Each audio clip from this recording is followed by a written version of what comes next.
ஆப்ஷனுமே இருக்காது. சேவிங்ஸ் கூட ரொம்ப மினிமலா தான் யோசிப்பாங்க. செலவு போக மீதி இருக்கிறத மட்டும்தான் சேர்த்து வைக்கலாம். அதுக்கான பிளான்ஸ் எதுவும் தனியா யோசிக்க தேவையில்லன்னு தப்பான ஐடியாவோடயே இருப்பாங்க. சோ பணம் அப்படிங்கறது வெறும் கமாடிட்டி மட்டும் இல்ல, அதுவும் ஒரு சயின்ஸ் தான். பணத்தை சம்பாதிக்கிறத விட அதை எப்படி செலவு பண்ணணும், எந்த வழியில ப்ராஃபிட்டபிளான இன்வெஸ்ட்மெண்ட்டா மாத்தலாம், இது எல்லாமே தெரிஞ்சு வச்சிருக்கணும். அதனாலதான் நம்ம சமூகத்துல ஒரு சிலர் மட்டும் பணத்தை சரியா மேனேஜ் பண்ண தெரிஞ்சு அதனால ஒரு நல்ல ஸ்டேட்டஸையும் மெயின்டைன் பண்ண முடிஞ்சிருக்கு. அந்த மாதிரியான வித்தியாசமான மைண்ட் செட் என்ன, நம்மளோட லைஃப் ஸ்டைலுக்கு ஏற்ற மாதிரி அதை எப்படியெல்லாம் நம்ம அடாப்ட் பண்ணிக்கலாம்னு தெரிஞ்சுக்கலாம் வாங்க.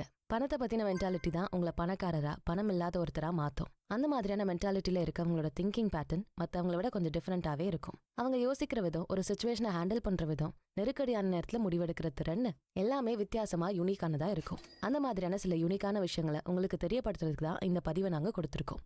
சரி, இப்ப பினான்சியலா சக்சஸ்ஃபுல்லான நிலையில இருக்கவங்களோட எண்ணங்கள் எப்படி இருக்கும்னோ, அவங்களோட தாட் ப்ராசஸ் எந்த மாதிரி டிஃப்ரெண்டா வேலை செய்யும்னு பார்க்கலாம். முதல்ல உங்களுக்கு ஒரு சீக்ரெட்டை சொல்ல போறோம்.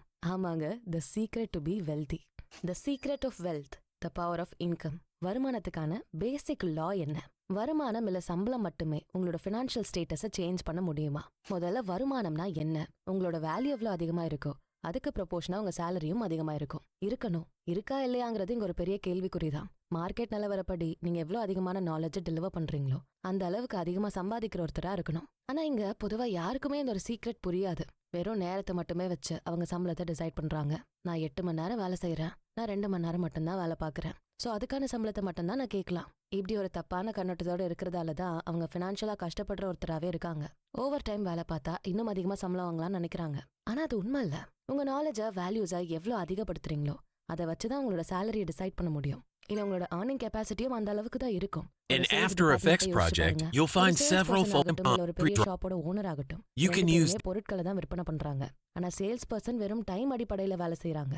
10 மணி நேரம் ஒர்க் பண்ணா எவ்வளவு பொருட்களை சேல் பண்ணலாம்னு யோசிப்பாங்க. ஆனா இதுவே அந்த ஷாப்போட ஓனர் வேற விதமா யோசிப்பாரு.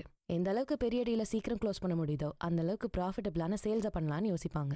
அதனாலதான் அவர் முதலாளியா இன்னொருத்தர் கடைசி வரைக்கும் ஒரு எம்ப்ளாயியா மட்டுமே இருக்காங்க. பணம் மட்டுமே உண்மையான வெல்த் இல்லைங்கிறத புரிஞ்சவங்க தான் பணக்காரரா இருக்க முடியும். பணத்தை தாண்டின சில நுட்பமான விஷயங்கள் தான் உங்களோட ஸ்டேட்டஸ் என்ன, உங்க வேலை என்னன்னு முடிவு பண்ணும். சோ உங்களோட நேரத்தை வச்சு உங்க சேலரியை முடிவு பண்ணாம உங்களோட வேல்யூஸ் என்ன, எவ்வளவு நாலேஜபிளா ஒரு வேலையை உங்களால செய்ய முடியுதுங்கிறத வச்சுதான் உங்களோட சேலரி இல்ல இன்கம் என்னன்னு முடிவு பண்ணணும். அதுதான் உங்களோட உண்மையான வருமானமா இருக்க முடியும். இது ரொம்ப சிம்பிளான கான்செப்ட் தான். ஆனா இது புரியாம தான் பல பேரு இன்னும் அதிகமான நேரம் வேலை செஞ்சு கம்மியான சேலரியோட கஷ்டப்பட்டுக்கிட்டு இருக்காங்க.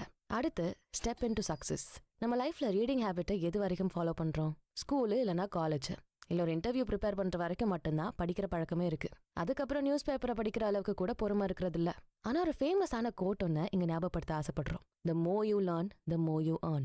நீங்க எவ்வளவு அதிகம் கத்துக்க நினைக்கிறீங்களோ அந்த அளவுக்கு உங்க வருமானம் உயரும். படிக்கிறதும் கத்துக்கிறதும் வேற வேறன்னு சொல்லணும். வெறும் டிகிரி குவாலிஃபிகேஷனுக்கு மட்டும் படிக்கிறது உங்க சர்வைவலுக்கு யூஸ் ஆகும். ஆனா தினமும் புதுசா ஏதாச்சும் ஒரு விஷயத்த கத்துக்கிறதுக்காக படிக்கிறது உங்களோட நாலேஜ் ஸ்கில்ஸை இன்னும் அதிகமாக்கும். உங்க ஸ்கில்ஸையும் வேல்யூஸையும் அதிகமாக்குறப்போ உங்களுக்கான வாய்ப்புகள் அதிகமாகிறத உணரலாம். வெல்த்தியான ஸ்டேட்டஸை மெயின்டைன் பண்ண உங்களுக்கு ஆப்பர்ச்சுனிட்டிஸ் அதிகப்படுத்திக்கிட்டே இருக்கணும். புது ஸ்கில்ஸை கத்துக்கவும் உங்களோட நாலேஜ் அதிகப்படுத்தவும் இருக்க ஒரே ஈஸியான வழி ரீடிங் ஹேபிட் தான். புக்ஸ், மேகசின்ஸ், ஆர்டிகல்ஸை தேடி தேடி படிச்சு உங்களோட ஸ்கில்லை வளர்த்துக்கலாம். உங்க இன்ட்ரெஸ்டட் ஏரியால வந்திருக்க புது டெக்னாலஜிஸ், ரீசெண்ட் அப்டேட்ஸ்னு எல்லாத்தையும் தெரிஞ்சுக்கலாம். உங்களோட திங்கிங் பேட்டர்னை புது புது வழிகளில் டைவர்ட் பண்ண